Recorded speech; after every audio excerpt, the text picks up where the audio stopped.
Dear students, I hope कि आप अच्छे होंगे। आज इस वीडियो में हम लोग सीखने वाले हैं कक्षा 10 साइंस चैप्टर 1, यानी कि इससे पहले वाले वीडियो में हमने भाग 1 देख लिया था। आज भाग 2 देखने वाले हैं, तो ज़्यादा टाइम को वेस्ट ना करके आइए वीडियो को शुरू करते हैं। देखिए, चैप्टर का नाम है रासायनिक अभिक्रिया और समीकरण। ठीक है, ये चैप्टर बहुत इंपॉर्टेंट है। इसमें से जितने सारे क्वेश्चन आपके एग्जाम में पूछे जाते हैं वो सभी के सभी इसमें कवर किए गए हैं। तो आपसे रिक्वेस्ट है कि आप इस वीडियो को पूरा से पूरा देखिए ताकि आप अपने एग्जाम को अच्छा से कर सके। ठीक है, देखिए आज हम लोग पार्ट 2 करने वाले हैं। यहाँ पे क्वेश्चन है संक्षारण क्या है। धातु को संक्षारित होने से बचाने के लिए 3 विधियों का नाम लिखे।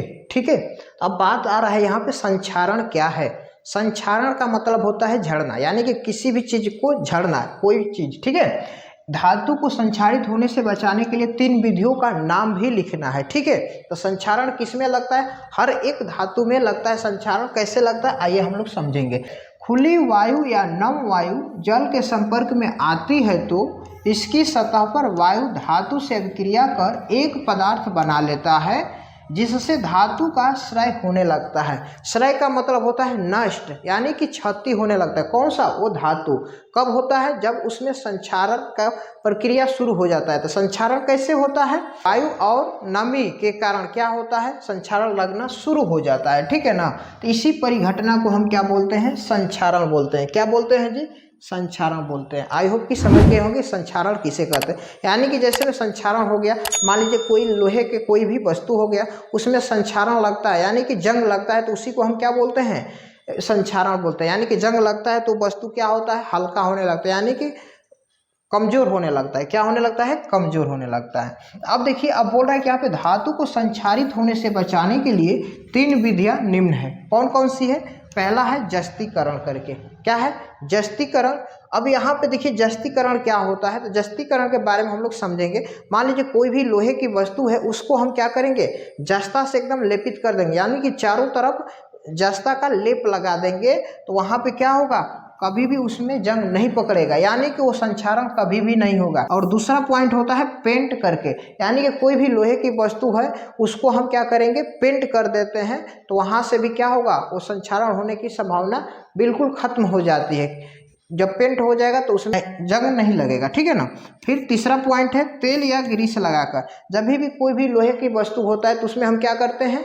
तेल या ग्रीस लगा देते हैं ताकि कि वो हमारे लंबे समय तक चले। कोई भी वस्तु होता है वहाँ पे मान लीजिए कि काम यूज करते हैं और उसके बाद लंबे समय तक उसको रखना होता है, तो क्या करते हैं? हम उसमें तेल या ग्रीस या बोले तो मोबिल भी लगा देते हैं। क्या करते हैं? मोबिल भी लगा देते हैं वहाँ पे, ताकि उस पर क्या है?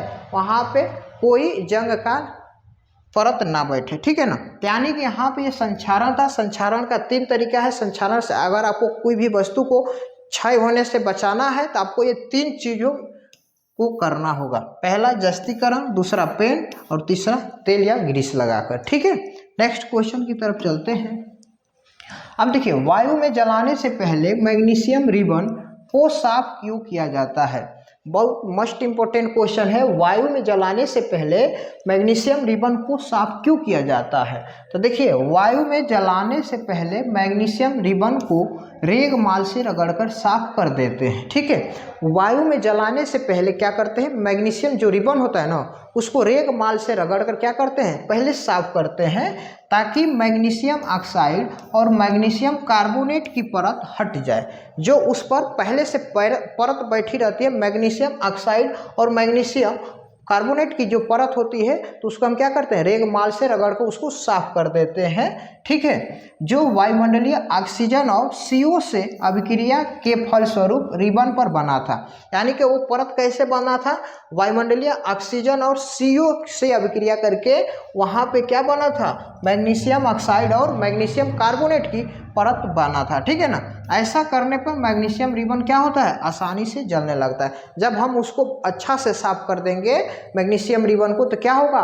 वो बहुत अच्छा से जलने लगेगा। ठीक है ना।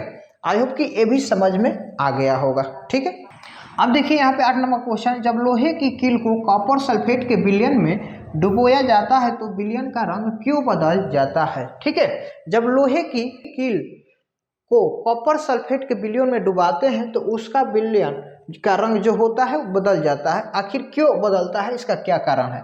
देखिए, जब लोहे की कील को नीले रंग के कॉपर सल्फेट के विलयन में डुबोया जाता है तो विलयन का नीला रंग मलिन हो जाता है। ठीक है, नीला रंग हल्का क्या हो जाता है, मलिन हो जाता है। मलिन का मतलब क्या, हल्का हो जाता है।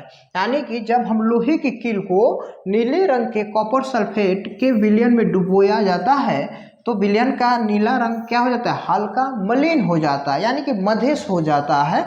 ऐसा इसलिए होता है क्योंकि FeCu से अधिक अभिक्रियाशील है। ठीक है, क्योंकि जो आयरन होता है ना वो कॉपर से क्या होता है, अधिक क्रियाशील धातु होता है, जो कॉपर को क्या करता है, विस्थापित कर देता है। क्या कर देता है जी, कॉपर को विस्थापित कर देता है। कौन विस्थापित करता है, Fe, यानी कि आयरन कर देता है। और आयरन सल्फेट तथा कॉपर धातु बनती है जो कि इस प्रकार है ये अभिक्रिया। ठीक है, यहाँ पे एग्जाम्पल दिया हुआ है, इस एग्जाम्पल को देखिए।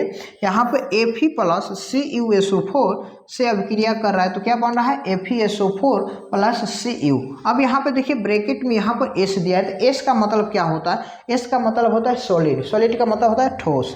अब यहाँ पे देखिए Aq का मतलब क्या होता है, जलीय विलयन होता है, और यहाँ पर भी ये Aq जलीय विलयन है, और यहाँ पे S क्या है, सॉलिड है, यानी कि ठोस है। अब देखिए यहाँ पे क्या है, लेफ्ट साइड है Fe प्लस CuSO4। ठीक है, यहाँ पे है, यहाँ पे एक साथ क्या कर रहा है, अभिक्रिया कर रहा है, तो किसका निर्माण हो रहा है, FeSO4 प्लस Cu। अब देखिए यहाँ पे Fe यहाँ पे क्या है, अलग है, और यहाँ पे क्या कर रहा है, यहाँ पे इसको विस्थापित कर दे रहा है, किसको, कॉपर को। देखिए कॉपर को यहाँ से जो था ना CuSO4 को, उसको यहाँ से हटा कर उसको अलग कर दिया, यानी कि विस्थापित का मतलब होगा अलग हटाना।